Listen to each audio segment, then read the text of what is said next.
Bonjour petits et grands lecteurs, j'espère que vous allez bien. Je voulais tout d'abord vous remercier pour plein de choses. Voilà, la campagne Ulule qui a été financée au 3e palier, donc à 10 699 € et après Ulule, moi ça me fait à peu près 9 800 € pour la société, l'impression, voilà, tous les frais qui sont liés à donc notre cher Nous regrettons la mort d'Arnaud Cazelle. Donc je vous remercie énormément, pour le coup c'est un véritable soulagement de pouvoir se dire que voilà, les frais d'impression et tout vont être financés parce que vu les coûts que ça coûte en ce moment, voilà, c'est rassurant.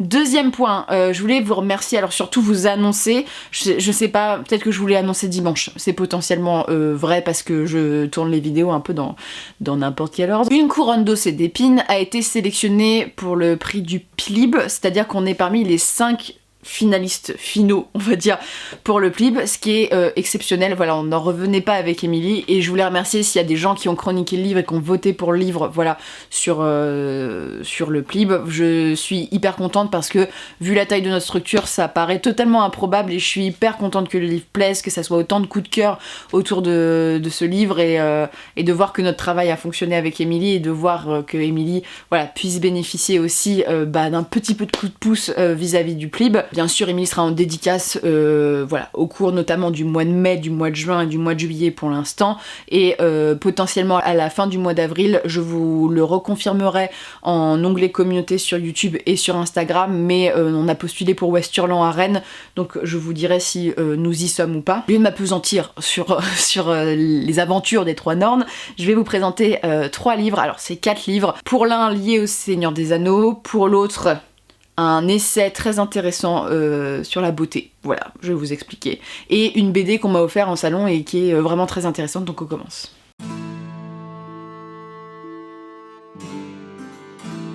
Comme d'habitude, j'aime beaucoup commencer par les romans graphiques. Je vous présente donc Lady Mechanica, donc de Benitez et Stengerwald, je sais pas comment on le prononce, alors qui m'a été offerte, et je remercie encore la personne qui me l'a offert. Il me semble que c'est Marie, d'après mes souvenirs.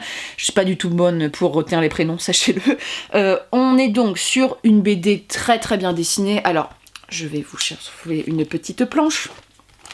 Mais voilà quoi, on est sur du beau dessin de qualité si la lumière ne me fait pas trop de défaillance, mais on est donc sur l'histoire d'une femme qui est pas vraiment une femme, c'est une femme une sorte de entre femme et automate d'une certaine façon, une créature, on va dire une créature dans le texte, qui est donc Lady Mechanica, qui est une sorte de justicière qui aide la ville dans laquelle elle se situe, et surtout qui va enquêter sur son passé. Dans ce début d'histoire, elle va rencontrer tout d'abord une créature qui est semblable à elle et qui va être assassinée malheureusement, et sauver une jeune fille qui a l'air d'avoir subi les mêmes transformations qu'elle. BD qui est très très belle au niveau graphique parce que voilà, les costumes sont très très beaux, les tenues, les personnages, les visages, voilà, c'est très très beau, les poses sont très dynamiques, très super héroïques parfois. L'histoire est très sympa, moi j'ai beaucoup aimé découvrir ça, voilà, ça se développe tout doucement, mais j'ai passé vraiment une très très bonne lecture, ça m'a fait du bien de lire ça dans la période un peu où j'avais du mal à lire. Je vais me procurer la suite parce que ça m'a vraiment beaucoup plu. Le seul bémol, alors ça me fait toujours rire avec les illustrateurs et les auteurs, on va dire masculins en BD, parce que c'est beaucoup le cas aussi dans les comics. Il y a un traitement dans le dessin des personnages féminins qui est très drôle, c'est-à-dire qu'elles ont des poses qui sont totalement suggestives et improbables quand tu te bats, et voilà, les tenues que vous pouvez voir, il y a un attrait où on fait des corps qui sont voilà. On est dans la représentation du mannequin avec une poitrine démesurée, on peut dire. Donc moi ça me fait toujours rire de voir qu'il y a encore, parce que c'est une BD, bon, ça doit dater des années 2010, mais ça fait tout, tu vois, ce qui est drôle c'est que ça se voit vraiment quand c'est une femme qui dessine et quand c'est un homme qui dessine, mais ce qui rend le truc très sensuel, et pour moi ça m'a fait un petit peu rire sur le côté, mais heureusement que les dessins sont très beaux et que voilà, l'histoire est très intéressante, parce que vu les messages qui sont portés par l'histoire de femmes indépendantes et tout ça, tu sais, un message hyper badass, bah en même temps on a les poses d'une femme hyper... alors je dis pas qu'on peut pas être indépendante et sensuelle, c'est pas du tout le propos, c'est juste que par le dessin en fait l'auteur relègue quand même le personnage féminin comme un simple objet distrayant à regarder d'une certaine manière et un peu guicheur. Donc c'est très bizarre, mais mais c'est totalement ce que j'ai pu voir chez Poison Ivy ou chez par exemple, comment elle s'appelle, Harley Quinn, voilà, ce genre de personnage, mais la BD est super intéressante si vous aimez le steampunk, parce que j'en ai pas parlé, mais ça parle du steampunk, c'est vraiment super cool, j'ai adoré, donc je vous la recommande, et elles sont à, je ne sais plus, à 12,99€ pour le coup, et mine de rien, il y a quand même un petit peu de, il y a un peu de lecture quoi, c'est un joli petit objet livre, le papier est très beau, les couleurs sont très très belles, et ça rend super bien, donc je vais continuer parce que voilà, c'est hyper cool, et merci encore parce que c'était une super découverte.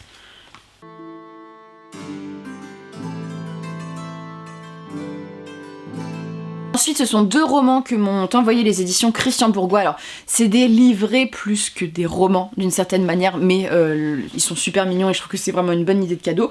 Ce sont, alors Brajon a fait un petit peu la même chose, mais en moins développé. Ce sont des cartes illustrées. Donc, je vous présente La route se poursuit sans fin, donc la carte de la Terre du Milieu, dans des petits albums comme ça, avec des jolis petits dessins qui sont faits par John O. L'intérieur et illustré, voilà, il y a John O qui a fait des illustrations où on va vous présenter les lieux très importants de la carte, voilà, quand vous dépliez la carte, et voilà, des rappels sur le Seigneur des Anneaux. Donc je vais vous montrer la carte. Alors moi j'ai eu un coup de cœur et je vais encadrer celle-ci, j'ai un coup de cœur sur la carte du Hobbit que je vais vous montrer après, mais pareil, avec le Hobbit, qui pour le coup est un peu plus illustré, il me semble, par John O dans mes souvenirs, mais ça fait vraiment des jolis livrets à collectionner, ça permet de se remettre les choses en clair et d'avoir des lieux très importants qui sont pointés. Donc celle-ci, c'est celle du Seigneur des Anneaux. Alors je vais pas la réafficher celle-là parce que j'ai déjà une très grande carte du Seigneur des Anneaux que j'ai depuis très longtemps, de la Terre du Milieu. Et celles-ci, elles sont illustrées, elles sont vraiment originales pour le coup. Je sais pas si ça va rendre bien. Ici, vous allez les voir correctement. Sur une carte de la Terre du Milieu, avec des échelles et des illustrations que vous voyez en bordure. C'est une carte qui est plein de détails. Donc elle est très sympa. Mais pour le coup, quand je vais vous montrer celle du Hobbit, vous allez me dire ce que vous en pensez. Mais celle du Hobbit est magique. Je l'adore, vraiment, elle est sublime. Et le problème, c'est que c'est des... Il faut que je vois pour un cadre, ce sont des formats carrés. C'est pas forcément ce que tu trouves le plus, mais elles sont super chouettes. Alors attendez, il faut que je replie l'animal, voilà. Je vais la remettre dans sa petite boîte après. Et celle du Hobbit, alors... Quand je l'ai vue, j'ai fait waouh, elle est magnifique. Ça correspond plus à mes goûts, quoi. Ouais, allez, quand je la revois à chaque fois. Et celle du Hobbit est comme ça, donc avec Smaug en début et tous les nains à la suite quand ils sont chez Bilbon, et elle est magnifique. Donc c'est des formats carrés, elles sont très très belles, et bon, celle-ci je vais l'encadrer prochainement et la mettre dans mon salon, mais ce sont des petites perles. Et je trouve l'idée super chouette pour les gens qui veulent avoir... pour une idée de cadeau, hein, mais aussi pour les gens qui, comme moi, j'ai ma déco, alors pas toute ma déco, mais une partie de ma décoration est quand même très inspirée de la fantasy et ou des tableaux, par exemple de Waterhouse, voilà, des tableaux qui rappellent un peu les légendes, et c'est voilà, pour moi je trouve que c'est des très beaux cadeaux à faire pour les fans du Seigneur des Anneaux et de Tolkien en général. Les cartes sont de belle qualité pour le coup. Alors ce que je trouve toujours dommage, moi, c'est qu'elles soient pliées, mais bon, ça se déplie avec le temps. Mais les illustrations de John O, elles sont toujours super cool. Le texte est de Brian Sibley, que je ne sais plus qui c'est, Brian Sibley, mais il me semble que c'est un chercheur sur Tolkien. Il a écrit une biographie, il me semble, j'ai plus la référence en tête au moment où je vous parle, sachant que j'ai le cerveau un peu en compote en ce moment, hein. Il faudra pas me demander grand chose, mais elles sont vraiment très très belles, et moi je les pose comme ça sur la bibliothèque, vous voyez pas, mais je les pose comme ça sur la bibliothèque en exposition. C'est vraiment des jolis petits livres qui sont à 19,50€, donc une carte 20€ plus le livret, ça fait vraiment un joli cadeau à faire, et pour le coup c'est une très bonne idée d'avoir des cartes qui sont originales, parce que celles-ci, moi je ne les ai vues nulle part, hein. Ce sont des cartes exclusives je pense, mais elles sont super belles, et coup de cœur pour celle du Hobbit, parce que les petits textes sont intéressants. Pour le coup, je les ai lus, c'est vraiment des résumés, et j'ai beaucoup aimé les points, notamment sur les lieux clés, voilà, de l'histoire, parce que ça permet de chercher sur la carte, voilà, quand on aime ça, notamment avec les enfants. Pour le Hobbit, ça peut être sympa, et notamment, vous n'avez pas besoin d'être enfant pour apprécier ça.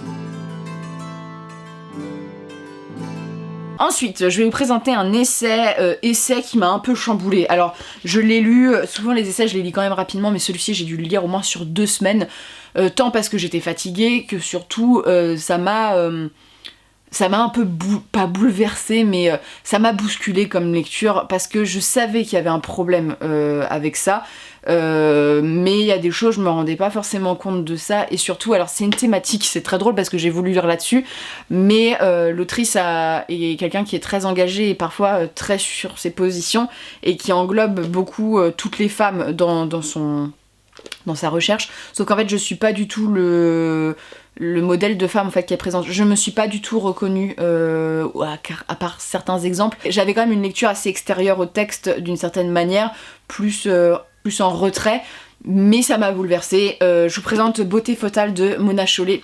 Alors je vais vous présenter peut-être le négatif avant de vous présenter le positif. Alors, Mona Chollet, c'est une autrice qui est assez connue. Moi, j'avais lu Sorcière, qui était très intéressant et qui était un des premiers essais qui parlait du fait que les femmes ne voulaient pas forcément enfanter. Je trouvais ça quand même intelligent comme réflexion. Et surtout, c'est une autrice qui est assez engagée, même beaucoup engagée sur son féminisme à elle, et surtout qui publie chez Le Monde Diplomatique, il me semble. Elle a écrit notamment, il est pas marqué là parce qu'il est sorti après, c'est Réinventer l'amour. Et Réinventer l'amour, j'ai lu des chroniques où, voilà, c'était Mona Chollet, et alors je ne veux pas emprunter ce terme-là, mais a une vision du féminisme qui correspond pas forcément à ma vision à moi tout le temps. Elle est très engagée sur certains points, et parfois elle globalise beaucoup toutes les femmes ensemble, et beaucoup d'opposition homme-femme, patriarcat. Moi, il y a un gros problème de patriarcat dans la société. Il n'y a pas qu'un travail sur la vision des femmes qu'il faut faire, c'est aussi un travail sur la vision des hommes, parce que le problème touche aussi les hommes, hein, voilà. Donc, au lieu de donner mon avis, parce que c'est pas le lieu, voilà, ça a été un petit peu le point où je me suis dit, parfois c'était assez violent, quoi. Pour le coup, elle mâche pas ses mots, et on peut pas toujours être d'accord, ou on peut être un peu plus nuancé sur certaines choses, pour ma part, et surtout, moi je me suis sentie pas du tout représentée dans le texte, parce que plusieurs fois, elle fait des clins d'œil en disant, oui, toutes les femmes, à part certaines, tu vois, très très rares et tout, et je me suis dit, oui, on est peut-être pas non plus des espèces en voie de disparition, je sais pas, mais donc, de quoi ça parle, Beauté fatale? Bon, ça parle de la beauté, et surtout de l'aliénation de la beauté. Alors c'est un texte qui parle de la beauté dans sa globalité, c'est-à-dire que je vais reprendre les titres parce que c'est très très large, mais on va avoir les injonctions à la féminité, donc par exemple... il y a un chapitre qui est consacré au poil, sur le maquillage, ce genre de choses, sur le marketing, comment c'est fait.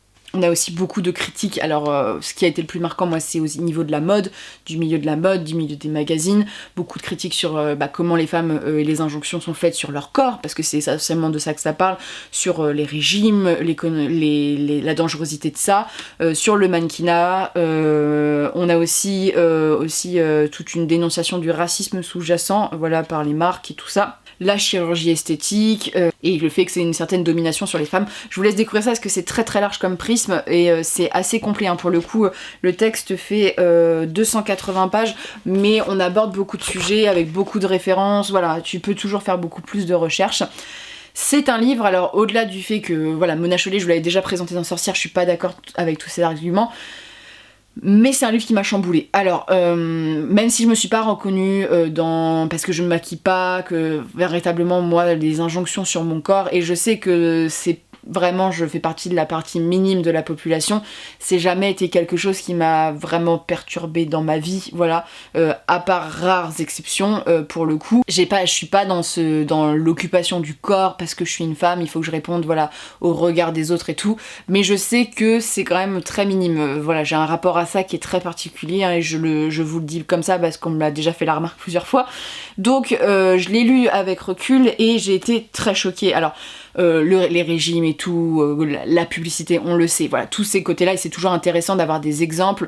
J'ai appris beaucoup de choses, notamment, vous voyez, je vais vous prendre un exemple, et quand Karl Lagerfeld, donc le mec qui fait les défilés de mode quoi, il est mort. En fait, moi j'avais l'image que c'était un grand homme, tu vois, ils en ont parlé beaucoup comme ça, et en fait elle énonce des choses qu'il a dit, mais sur la maigreur, sur le culte, bon, tout ce qui est lié au mannequinat et tout, franchement c'est ce qui je crois m'a plus choqué dans le bouquin.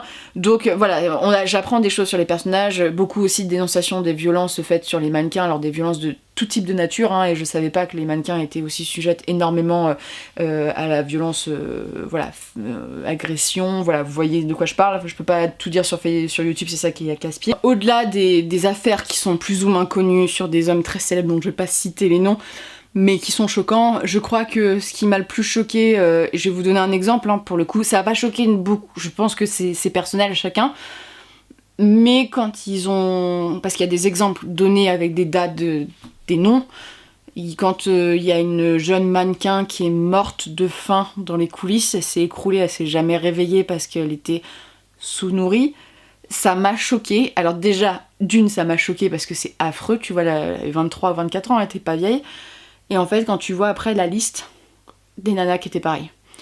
Et en fait, ça parle de l'anorexie, ça parle de plein de choses, et en fait pour quelqu'un comme moi qui vit dans le fait que mon corps, c'est mon corps et que j'ai pas besoin d'être jolie. En fait, c'est horrible à dire, hein, mais j'ai passé ce cap, mais ça dès l'enfance. J'ai pas besoin de me sentir du genre qu'on me dise que je suis jolie ou truc ça. Voilà, je sais ce que je pense de moi, et de toute façon, la vie des autres, ça importe peu, d'une certaine manière. Et en fait, de me prendre un peu ça dans le visage, de cette constatation-là, et de voir en fait toutes ces gens qui ont vécu en fait avec ces injonctions-là, c'était hyper violent pour moi parce que j'ai grandi, j'en ai parlé on en a parlé sur Twitch. Personnellement, moi j'ai grandi on pourrait dire comme un garçon, parce que j'ai été entourée de garçons depuis que je suis petite, donc en fait j'ai vraiment grandi comme un mec et j'ai pas eu ces injonctions. Je les ai eues, mais je pense que je les ai pas vus, déjà d'une parce que je suis pas observatrice, et je pense que je les ai pas eus comme beaucoup d'autres de mes camarades féminines. En fait, ça m'a fait ressurgir plein de souvenirs de ma jeunesse, et même actuellement, hein, plein de souvenirs de trucs où je me suis dit, mais en fait, ça c'était une injonction que t'as fait, tu vois. Et en fait, ça m'a fait beaucoup réfléchir sur plein de sujets. C'est passionnant, et en fait, on voit comment c'est un problème de société de ouf, et c'est horrible. Alors là, on parle de la beauté féminine. Je pense que c'est quelque chose qui peut, alors dans une moindre mesure, mais qui peut être reporté notamment sur les hommes, par exemple avec le fait que les hommes doivent être musclés, forts et tout. Je pense que ça serait intéressant que je lise un essai aussi là-dessus pour compléter un peu. Mais ça m'a perturbée, ça m'a bouleversée. Je pense que c'est un livre qu'il faut lire pour se confronter en fait à la violence, parce que je pensais pas que c'était aussi violent.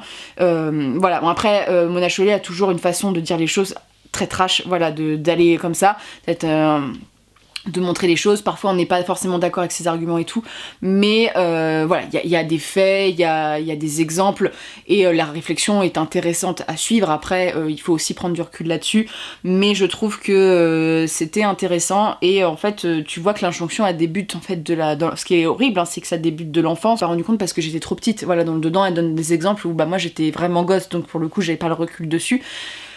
Mais je trouve que c'est essentiel à lire pour vous faire une idée un peu de tout ce qui nous entoure au niveau de la marque. Je pense qu'on va forcément, même si on est conscientisé de ça, hein, parce qu'on sait qu'on est manipulé, que les magazines et tout ça, je savais qu'on était manipulé, que voilà, l'image de la femme, et on me l'a assez répété, hein, qu'il faut être belle, jolie, se taire. Maintenant il faut être un minimum intelligente, il faut bien présenter, il faut bien parler, il faut être jolie, il faut se maquiller, il faut pas avoir de poils, il faut, voilà, tout ce genre de choses. Mais là ça va plus dans la profondeur, et ça traite vraiment d'un prisme très très large. Et je pense que y a aussi un truc que j'étais pas du tout au courant. Je l'ai vu un peu sur YouTube, mais je me suis dit c'est des exceptions, mais là elle en parle quand même plusieurs fois dans le texte. C'est le fait que actuellement il y a une envie de certaines femmes, et aussi de certains hommes, que la femme... en fait, les gens regrettent la femme des années 50. La femme qui reste à la cuisine, qui fait à manger, qui se contente d'être jolie et de sourire et les élever les enfants. Il y a aussi toute une dénonciation en fait des retours en arrière. Et voilà, chacun vit sa vie comme il veut, mais il y a des choses qui sont importantes pour la lutte des droits des femmes, et sur toute l'égalité homme-femme. Et c'est passionnant. Après, moi, j'aurais aimé aussi avoir un point de vue aussi sur les hommes. Voilà, j'aurais aimé avoir aussi, bon c'était pas vraiment le sujet, mais je pense que je vais lire aussi sur la masculinité. J'écoute pas mal de podcasts là-dessus parce que je ne suis pas un homme, voilà, pour le coup, donc je ne peux pas être dans leur tête pour deviner. Je vois parce que j'ai grandi avec des hommes, donc j'ai pu voir les injonctions qu'ils ont pu avoir. Je suis intéressée, donc je pense que les deux pourraient être mis en parallèle, mais à découvrir. C'est un essai, je pense, qui peut remettre pas mal de choses, qui peut aussi vous conscientiser sur pas mal de choses et vous faire évoluer, et peut-être je parle surtout aux femmes dans cette vidéo, pour certaines d'entre vous, vous dire que vous n'êtes pas seul en fait à avoir subi ça. Le livre est assez violent, il y a quand même des choses qui sont violentes mais qui sont nécessaires. Voilà, c'est là aussi pour nous faire conscientiser des choses, et c'était aussi un peu le cas dans Sorcière, mais celui-ci j'ai trouvé beaucoup plus choquant quoi, sur les exemples et tout. Si comme moi vous êtes une cruche dans l'industrie de la mode ou si vous adorez ça, je pense que c'est très intéressant de voir aussi les dessous de tout ce qui est lié à la beauté en fait, dans tous les domaines, mais c'est une lecture qu'il faut digérer, et même maintenant des fois j'y repense en me disant oh là là, ou quand je revois une série ou un truc, parce qu'il y a beaucoup de références et tout à la pop culture, je fais waouh. Mais je vais pas en parler plus parce qu'on en a parlé un peu dans le live, mais c'est un livre qui m'a bien bouleversée. Ce qui fait que c'était un bon livre dans le sens que voilà, ça m'a questionné, ça a un essai qui a eu un intérêt quoi. Donc sur ce, n'hésitez pas à me dire ce que vous avez lu en ce moment, n'hésitez pas à me dire si vous avez lu ces livres, voilà, si vous voulez rebondir dessus, si vous voulez me conseiller d'autres ouvrages, n'hésitez pas. Et sur ce, je vous souhaite de très bonnes lectures et une très bonne journée.